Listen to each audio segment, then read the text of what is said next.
Hello and welcome to Sustain, the podcast where we talk about sustaining open source for the long haul. I am Errol Fox and with me is... Hi, I'm Victory Brown. And we are speaking to Shubhranshu Choudhary, but we're going to call you Shu. And you are working as a journalist and activist for democratic media. Can you tell us a little bit more about what you do, what your work involves, and how it connects to open source software? See, journalism, as we know today, is very aristocratic, very top-down, very one-way, very less inclusive. If you look at politics, which is for greater common good, as journalism should also be as democratized all over the world. Last century, if you look at in Africa, in Asia, there have been a democratization. But if you look at journalism, instead of kings and queens, we have media houses, the owners. We journalists are like probably ministers. And we have readers, viewers, with very little contribution. And where I come from, in central India, we are in the middle of a war. When I say war, it is not between two countries, so it's a conflict between Indian state and Maoist communist guerrillas. And it's going on for more than 50 years. As a journalist, I used to work with the BBC. We report, and that's a very good or very important work.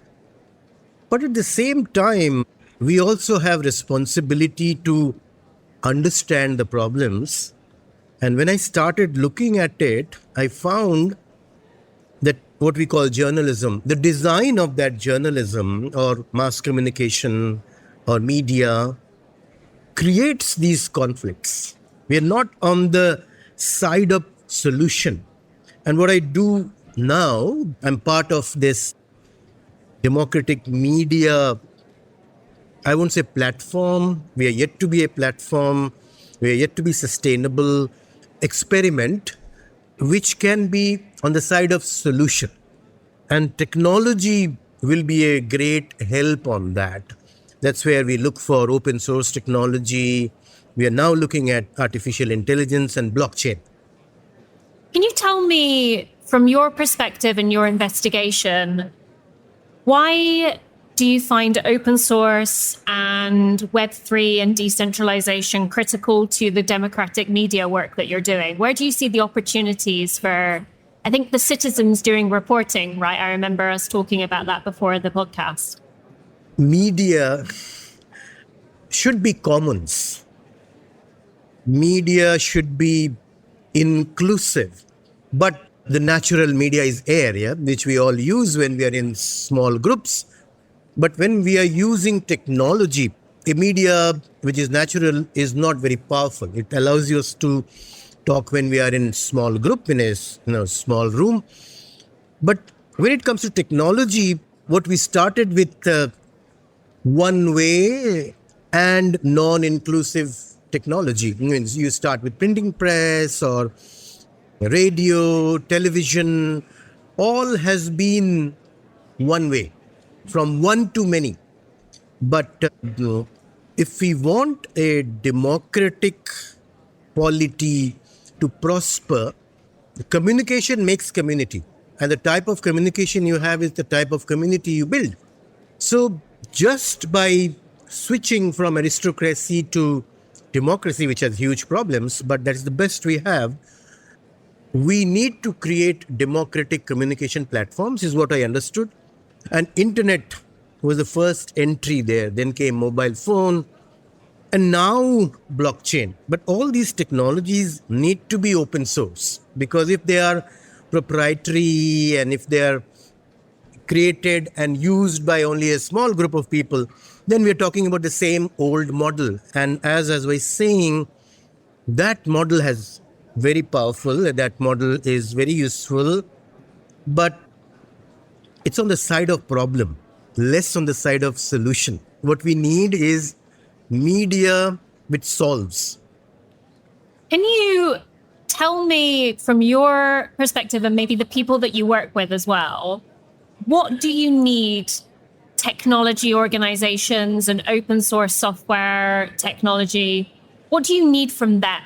What are your list of you need to do this, you need to say this, you need to fund this? What's that list?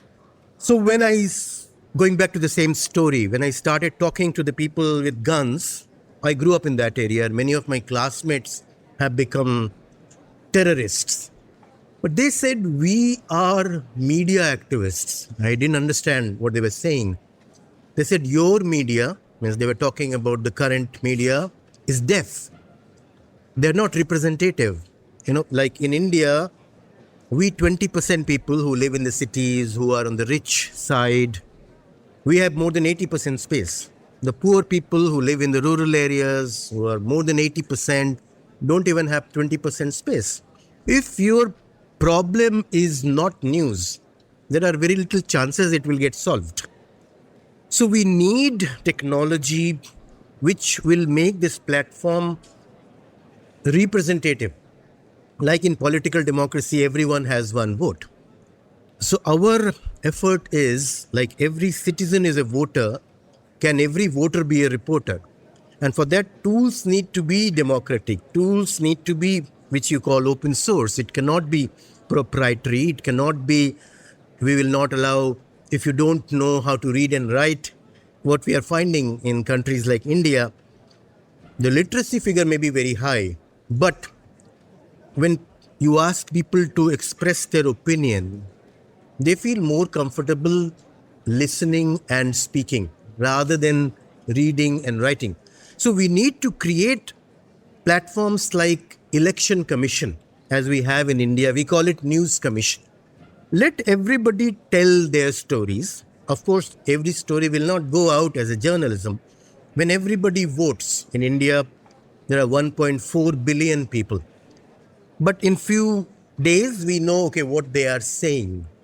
So we need to create this news commission, which will tell us what are the pain points of the people. News has many definitions. The definition which I like most, in a given geography, the maximum number of people's problem or whatever they feel is important is news.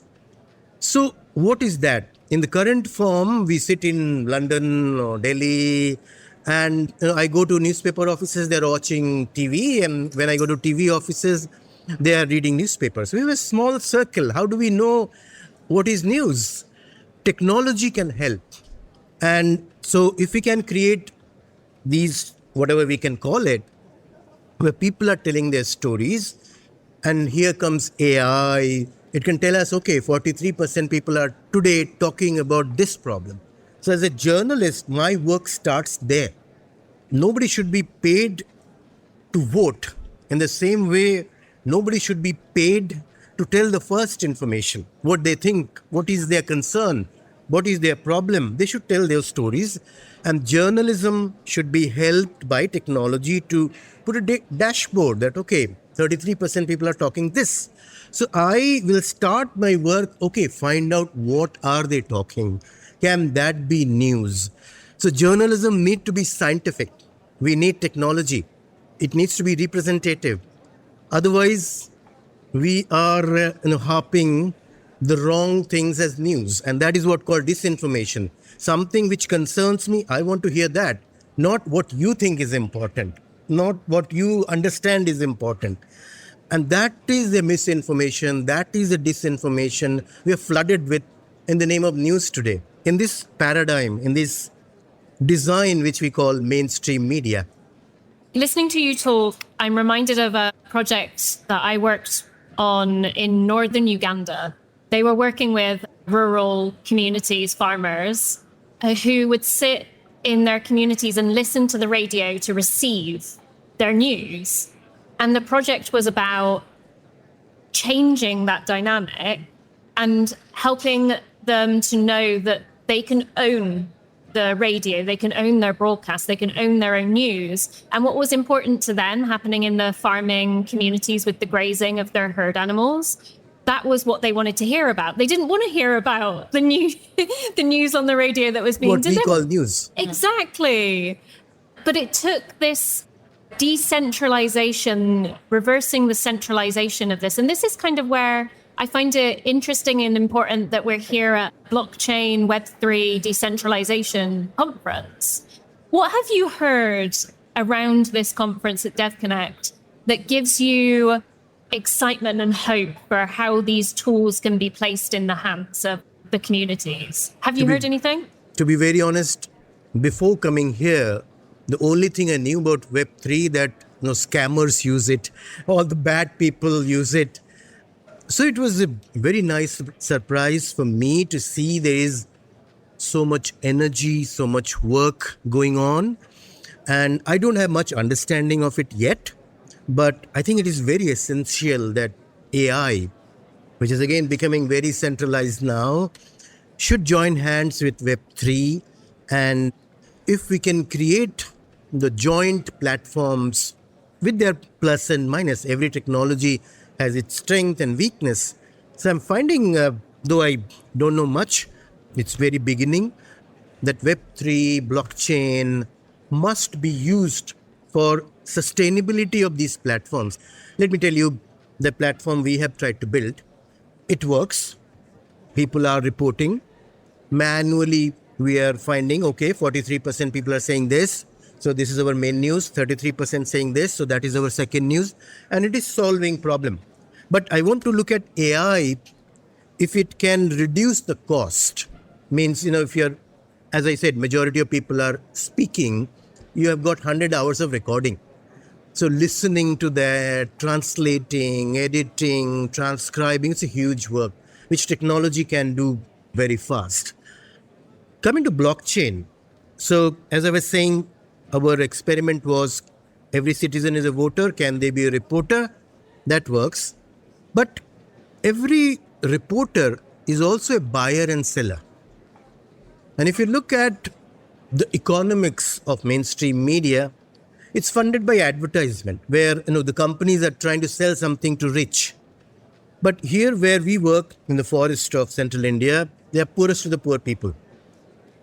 Companies don't have much to sell them because they don't have much money.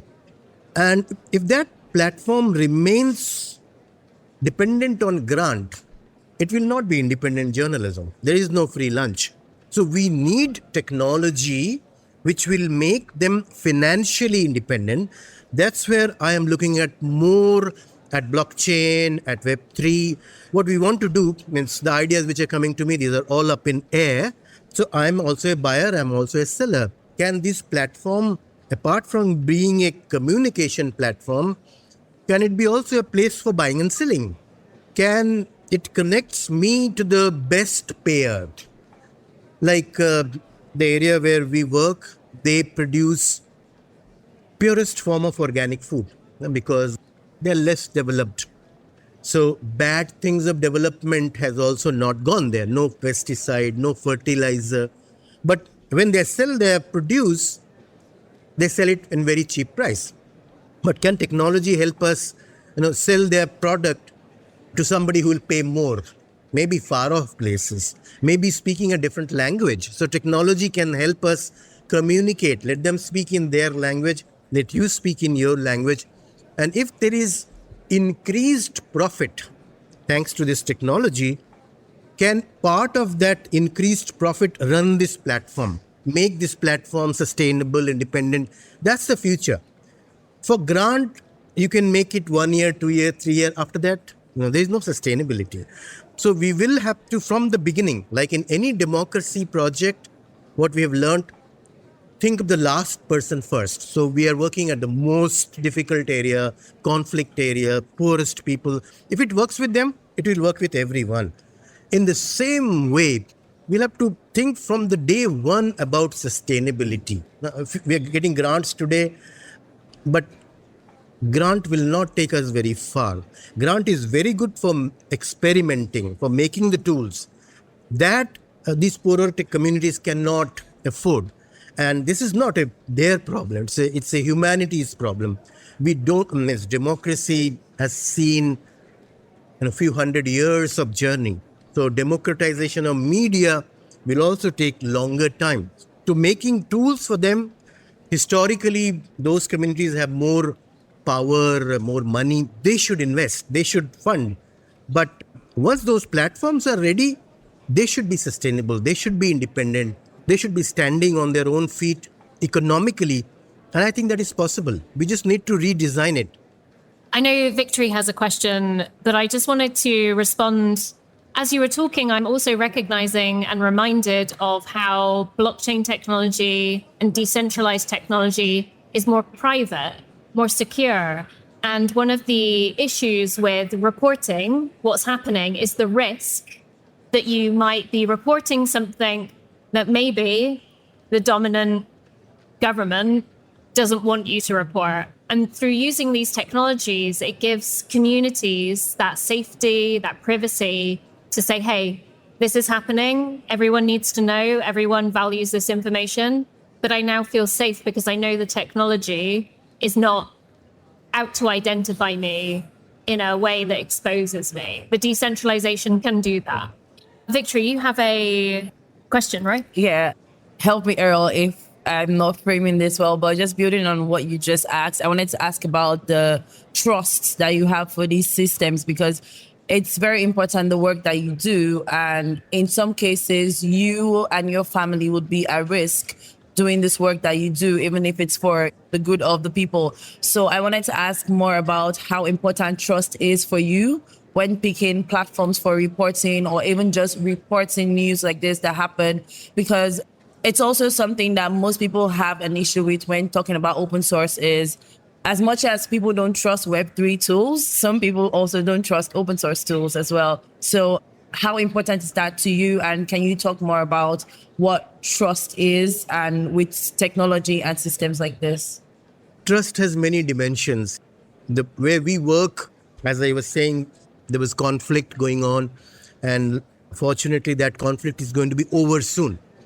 In the first part, when there was conflict, what you said, Eriol, those were very important, that we want to anonymize what we are saying. I don't want to be identified. But in normal conditions where we may be moving soon, I look at trust from a different point of view, that I need to trust this platform. Where we started, say 20 years ago, these terrorists, they said, we don't trust your platform. It is funded by the same people who wants to destroy us. We don't want to give this forest, they want to take the forest. We don't want to give this river, they want to take water. So there was a complete distrust, and I could see that. It took me some time to understand. But if it is a citizens platform like women, they need to feel safe that whatever I am saying, it will not be used against me. So that trust comes when the community is involved. Like the community platform we are building, I don't know the language. So the people from the community are editors. And we are trying to start a process where editor can be elected. In political democracy, everybody is elected. If you do good work, you get re-elected. In democratic media, why can't an editor be elected? If she or he is doing good work, he'll be re-elected. Yeah.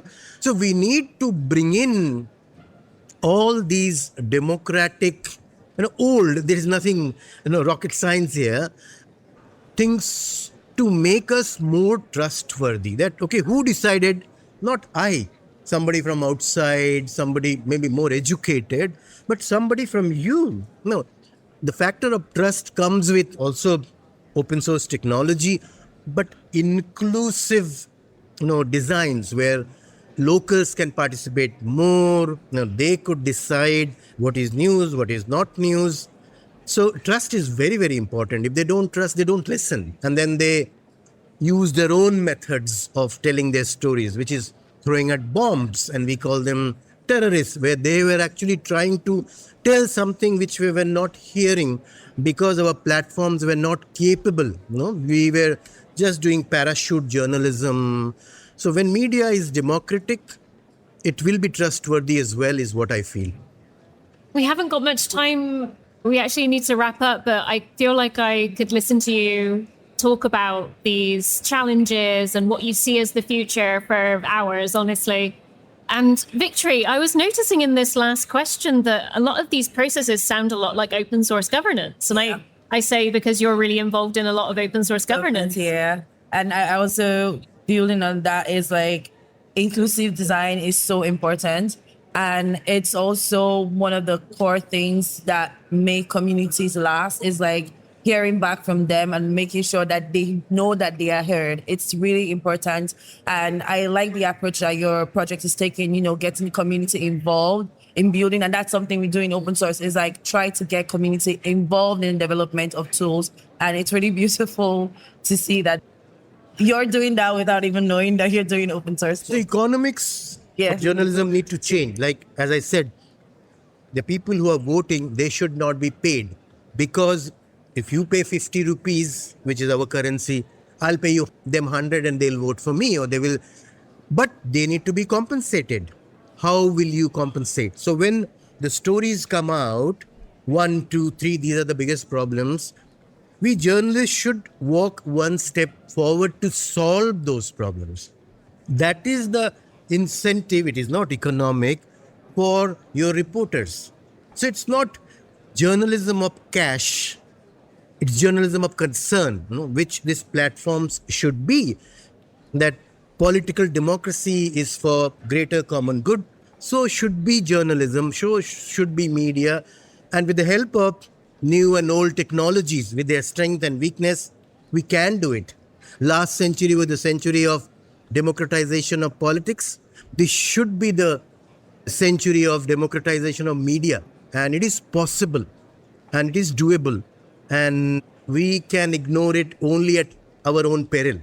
This is for our next generations, that like politics was democratized, media can also be democratic, and we must work for it. We must, absolutely. To wrap up, how can people find you on the internet? Are you on social media platforms at all? Where can people follow your project? Tell us.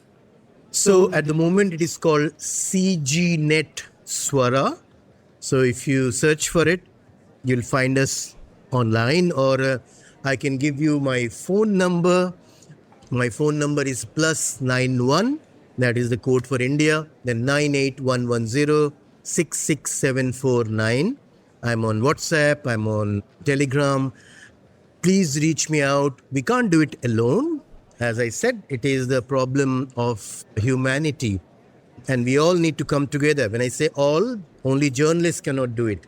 It's not journalists' problem. All the technology people need to come in so we can join hands and try to find solutions. As political democracy has huge problems, that is the best we have so far. In the same way, democratic journalism will have a lot of problems, and we are not sure that it will be good or bad, but we must experiment with it. We haven't started that journey, and we must. Amazing. So, Shu, thank you so much for joining us on the podcast. And to any of you listeners out there that were inspired by what Shu was saying, please check out the project. Please get involved. Please contact him and make media as democratic and open and collaborative as open source is for the future. Thank you very much. Thank you both. Thank you, Shu.